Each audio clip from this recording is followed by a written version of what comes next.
कि मैं विश्व की उत्पत्ति करता हूँ और फिर पालना भी मैं ही करता हूँ और फिर अपने में लय भी मैं ही कर लेता हूँ। फिर क्यों जीव अपना संसार खुद रचता है और खुद अपने आप को कर्ता मान लेता है और खुद ही दुखी होता है। ये संसार में रहने वाले जीवों की एक बात जो संत महापुरुष हर वक्त समझाते हुए कहते हैं कि अरे भाई, जब सृष्टि की उत्पत्ति वो कर रहा है, पालन भी वो कर रहा है और लय भी वही कर लेता है जब समय आता है, तो फिर हम किस बात की टेंशन लेते हैं, किस बात की चिंता करते हैं? कौन सा काम है ऐसा जो हमारे हाथों में है? कौन सा ऐसा कदम है जो हम अपनी मर्जी से उठा सकते हैं? करण करावन आपे आप मानुष के कछु नहीं हारा। इस बात को क्यों हम भूल जाते हैं? जब हम इस बात को भूलते हैं तभी गम भी हमारे पास आते हैं, दुख भी आते हैं, चिंता भी आती है और शरीर में हजारों रोग भी आते हैं। कारण क्या है? हम उस परमात्मा को भूल करके खुद को कर्ता मानते हैं, खुद अपने आप को कहते हैं कि अगर मैं नहीं तो कुछ नहीं होगा, मैं घर संभाल रहा हूं, अगर नहीं काम करूंगा तो काम बीच में पड़ा रहेगा। अरे भाई, तू नहीं करेगा तो तेरा घर का कोई आगे कर जाएगा, कोई ना कोई तो करेगा। परमात्मा ने हर व्यवस्था को बड़े ढंग से किया हुआ है, फिर क्यों हम अपनी मति उसमें लगा करके हर वक्त चिंता में फंसे रहते हैं? हमारा तो ध्यान सिर्फ और सिर्फ चिंतन में होना चाहिए। संत महापुरुष कहते हैं कि चित्त यारवल ते हाथ कारवल। चित्त उस परमात्मा की तरफ लगा के रखो और हाथों से कार्य करो। करने हैं सब, नहीं करेंगे कौन नहीं करता? कोई बड़े बड़े संत हैं, महापुरुष हैं, पीर हैं, फकीर हैं, बड़े बड़े ओहदे पर डॉक्टर, टीचर सब करते हैं। काम तो कर्म है करना, लेकिन सबसे बड़ा कर्म और धर्म हमारा प्रभु का नाम जपना है। उसके लिए हमें ये शरीर मिला। परमपिता परमात्मा ने कहा, जाओ मैंने तेरी पुकारों को सुन सुन करके तुझे मानुष का शरीर दे दिया, जा अपना कल्याण कर ले। पर फिर हम क्या करते हैं? फिर संसार के चक्रव्यूह में ऐसे फंस जाते हैं कि उसमें से निकलना हमारे लिए नामुमकिन होता सा जा रहा है। हम अपने आप को बड़ा खुश नसीब समझते हैं, बड़ी खुशी में झूमते हैं, हर कार्य को करते हैं कि मैं ये कर रहा हूँ, मैं वो कर रहा हूँ। अरे भाई, तूने वो तो किया नहीं जिसको करने के लिए आया। क्या मुख लेकर के जाएंगे परमपिता परमात्मा के सामने? किस तरह से उनको मुख दिखाएंगे कि मैंने कितना भजन किया, कितना सिमरन किया, कितना बैठ करके मैंने तेरे को अपने अंतर मन में देखा। हम चाहते हैं कि कोई चुटकी हमें घोल करके पिला दे, आंखें बंद करें और भगवान के दर्शन हो जाएं, कुछ करना ना पड़े। लेकिन करना तो पड़ेगा, कर्म करना पड़ेगा। एक चिड़िया और एक बंदर की छोटी सी कहानी है। दोनों ने आम के बीज बोए। बंदर जो था वो थोड़ा आलसी था, जो चिड़िया थी वो परिश्रमी थी, मेहनत करती थी। उसे पता था कि अगर मैं इस आम के बीज को जो बो रही हूँ, इसे पानी समय समय पर नहीं दूंगी, इसे समय समय पर धूप हवा नहीं मिलेगी, तो ये पौधा उगेगा नहीं। वो रोज अपनी चोंच से पानी भर के लाती नदी से और उसमें डाल देती। अब बंदर आराम से पेड़ पर बैठा, दूसरे पेड़ पर मस्ती करता रहता। उसका भी बीज उग गया, क्योंकि वो चिड़िया जब जल डालती थी तो पास में ही उसका भी बोया हुआ बीज था, वो जल उसमें भी चला जाता था। धीरे धीरे दोनों के पेड़ उगे। अब चिड़िया रोज उसमें पानी डालती है, बंदर बैठा रहता है। धीरे धीरे उस चिड़िया का जो बोया हुआ बीज था वो बड़ा पेड़ हो गया और उस पर बड़े मीठे आम लगे। उसने खुद भी खाए, अपने बच्चों को भी खिलाए और बड़े आनंद से रहे। लेकिन बंदर का जो पेट था वो सूख गया। क्यों? उसकी आलस्य की वजह से। अब वो रोता है, उससे कहता है चिड़िया से, तू मुझे थोड़ा फल दे दे। एक ये कहानी है, वैसे तो चिड़िया से बंदर बड़ा होता है, वो झपटा मार करके उसे मार भी सकता था, लेकिन संतों ने इस कहानी को आलस्य और उत्तेजना में बताया कि जीव के अंदर आलस्य को त्याग करके मन में उत्तेजना होनी चाहिए कुछ कर्म करने की। चिड़िया के अंदर जो थी वो बंदर के अंदर नहीं थी। चिड़िया का पेड़ फलदार हो गया और बंदर का पेड़ सूख गया। धीरे धीरे उसे अपने पर दलाली होने लगी उस बंदर को। वो सोचने लगा कि अगर मैं भी चिड़िया की तरह मेहनत करता, पानी देता इस पौधे को, तो आज मैं भी बिना किसी के कहे अपने इस पेड़ पर लगे हुए फलों को आनंद के साथ खाता और खुशी मनाता। लेकिन उसके आलस्य ने उसे कुछ भी करने नहीं दिया, उसे कुछ नहीं प्राप्त हुआ। ऐसे ही हम आप सबको रोज समझाते हैं, रोज महाराज जी हमें समझाते हैं कि बच्चों तुम जागो, अपने आलस्य को छोड़ दो। अगर आज हमारा मन नहीं कर रहा कि हम सुबह उठे जल्दी पूजा पाठ करें, तो कल और नहीं करेगा, कल और मन कहेगा सोता है, कोई बात नहीं, आज कौन सा हमारे साथ कुछ गलत हो गया, जो कल नहीं करूंगा तो भी हो जाएगा। अरे भाई गलत कुछ नहीं होता। हमारे पिछले जन्मों के जो कर्म हैं, वो संचित जो हमने इकट्ठे किए हुए थे, उसका फल हमें मिल रहा है। धीरे धीरे अगर इसमें और अच्छे फल नहीं जोड़ेंगे, अच्छे कर्म नहीं जोड़ेंगे, तो ये धीरे धीरे समाप्त हो जाएगा। उसके बाद दुख, परेशानियां, कांटे यही हमारे नसीब में हो जाएंगे। अगर हम अपने कर्म को ये समझ लें कि मेरा धर्म है, मैंने कर्म करते रहना, मेरा कर्म क्या है, प्रभु की सेवा और सिमरन। दो कर्म मेरे लिए विशेष हैं, दुनिया के तो सारे काम मैंने हमेशा करने ही, वो मेरे से छूटेंगे नहीं, ना मैं छोड़ सकता हूँ। तो जीव का ऐसा कल्याण हो जाएगा कि उसे किसी से भी मदद मांगने की आवश्यकता नहीं पड़ेगी। वो सदा प्रभु का प्यारा बन करके भजन सिमरन करता रहेगा और प्रभु की कृपा सदा उस पर बरसती रहेगी। मन एक बार अगर संसार की माया के अंदर फंस गया तो दोबारा इसे निकालना बड़ा मुश्किल होता है। हमें उसी में ही रस आने लग जाता है, हमें वही अच्छा लगता है। हम कहते हैं कोई बात नहीं, आज सोए हैं तो कितना अच्छा लगा, आराम से उठे, आराम से बनाए खाएं, और करना ही क्या होता है। बच्चों की छुट्टियां हैं, माताओं को वैसे ही जल्दी उठना होता। तो ये आगे पीछे एक बहाना लगाते हैं कि सुबह उठ करके बच्चों को स्कूल भेजना है, उनके लिए टिफिन तैयार करना है। लेकिन ये बहाना इस पूरे मास में आपको क्या शिक्षा देके गया कि जब आपके पास समय नहीं था, आप मन में सोचते रहे कि समय मिलेगा तो करेंगे।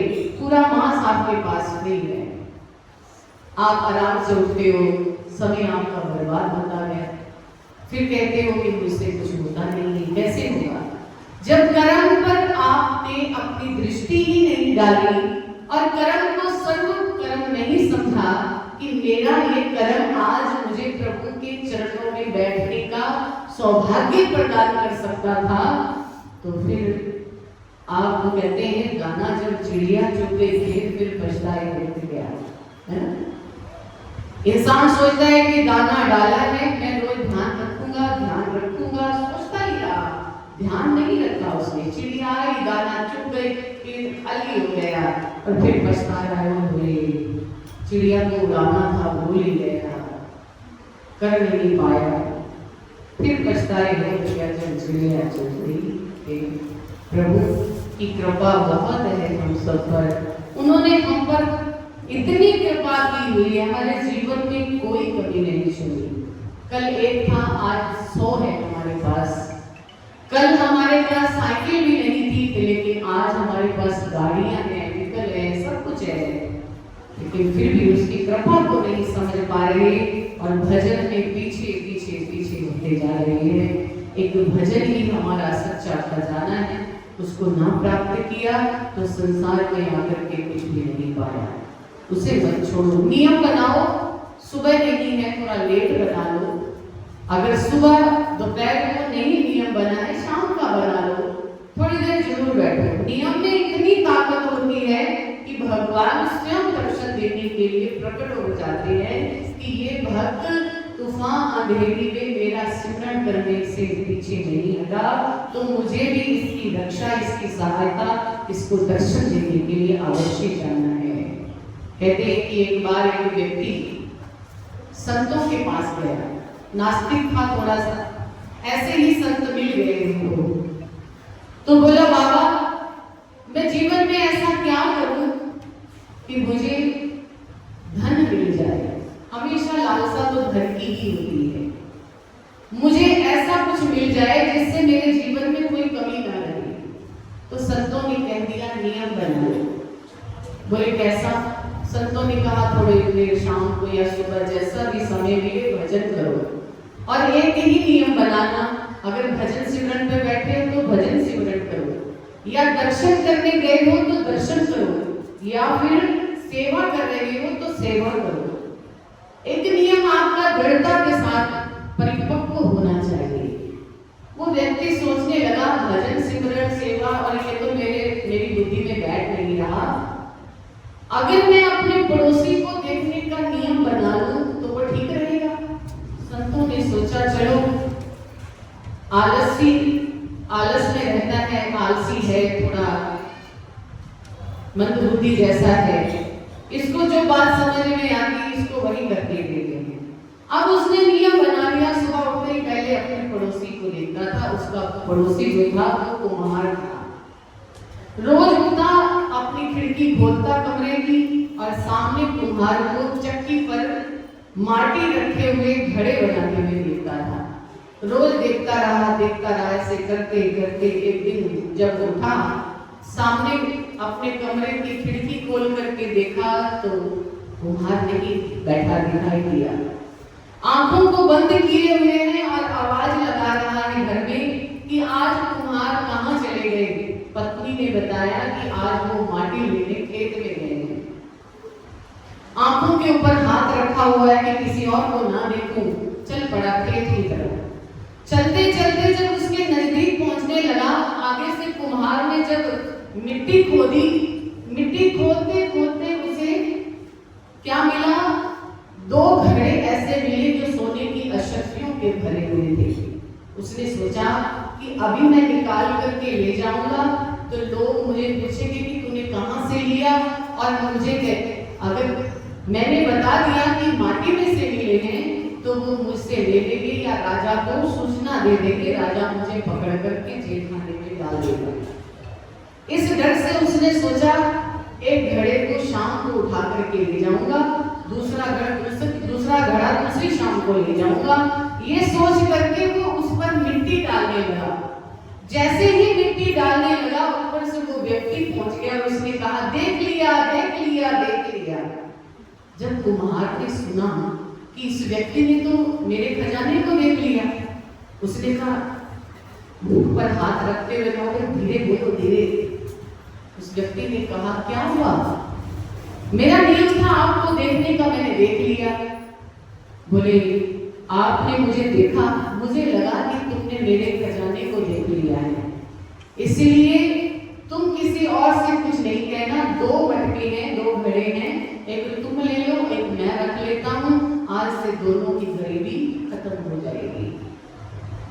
अब उस व्यक्ति को जब अशर्फियों का भरा हुआ घड़ा मिल गया तो वो विचार कर रहा है कि आज एक साधारण से कुम्हार को देखने का मैंने नियम लिया तो भगवान ने मेरी गरीबी दूर कर दी। अगर मैं प्रभु को देखने का नियम ले लूंगा तो मेरे जीवन की हर कमी दूर हो जाएगी, प्रभु की प्राप्ति मुझे हो जाएगी। उस दिन से उसने प्रभु के चरणों में एक नियम ले लिया, रोज प्रभु के दर्शन करने का। इस कथा के माध्यम से हमें क्या ज्ञान मिलता है कि नियम में इतनी ताकत है कि जीव के जीवन की हर कमी दूर हो जाती है। हम सोचते हैं 40 दिन का नियम, कई लोग आते हैं दरबार में, कुरुक्षेत्र में महाराज जी के पास जाते हैं तो बोलते हैं कि महाराज जी ये काम मेरा पूरा नहीं हो रहा, तो महाराज जी उनको कहते हैं बच्चों तुझे 40 दिन रहते आओ, दरबार के जोर जगाओ, बड़े मान की इच्छा पूरी हो जाएगी।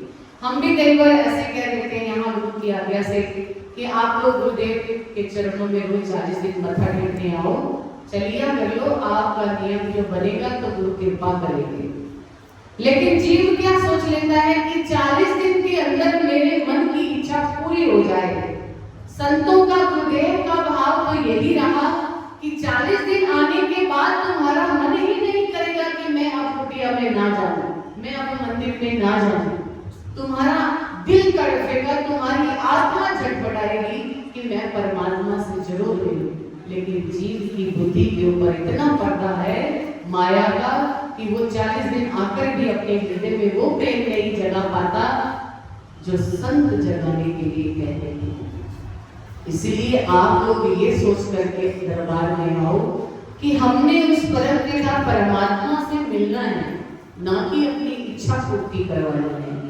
एक पिता एक माता को पता होता है कि मेरी संतान के जीवन में कोई कमी है तो वो उसे झट से पूरा कर देते हैं। जब हम भी उनको माता पिता समझ करके उनके चरणों में रोज आएंगे तो वो तो हर जीव की पालना कर रहे हैं, हर जीव उन्हीं के ही इशारे से संसार में विचरण कर रहा है। क्या वो नहीं जानते कि हमारे मन में किस चीज की इच्छा प्रकट हो रही है?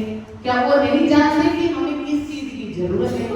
वो सब जानते हैं, उन्हें कुछ भी कहने की आवश्यकता नहीं पड़ती। एक चींटी की भी आवाज वो सुन लेते हैं तो हम तो मनुष्य हैं, परम पिता परमात्मा की संतान है और हमें अपने जीवन में इस बात पर हमेशा आरूढ़ रहना चाहिए कि नियम जीवन में जरूरी होना चाहिए। जैसे भोजन करने का नियम है ऐसे भजन करने का भी नियम होना चाहिए। तो आइए आषाढ़ मास की शुभ संक्रांति के दिन